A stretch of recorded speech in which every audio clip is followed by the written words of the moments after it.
আমরা আপনাদেরকে বলতাম আপনারা ভারতের স্বার্থে রাজনীতি করেন, তা আপনারা ভারতে পালিয়ে গিয়ে ভারতে আশ্রয় নিয়ে তা প্রমাণ করেছেন আপনারা দেশের স্বার্থে রাজনীতি করেন নাই।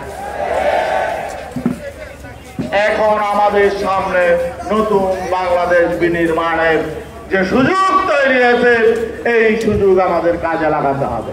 কিন্তু আমাদের দুর্ভাগ্যের বিষয়, আমরা যারা ফ্যাসিবাদ বিরোধী আন্দোলন করেছিলাম, স্বৈর শাসক বিরোধী আন্দোলন করেছিলাম, আমরা ভেবেছিলাম 5ই আগস্টের পরে আমরা ঐক্যবদ্ধভাবে নতুন দেশ গড়ার জন্য নতুন রাজনীতি শুরু করব।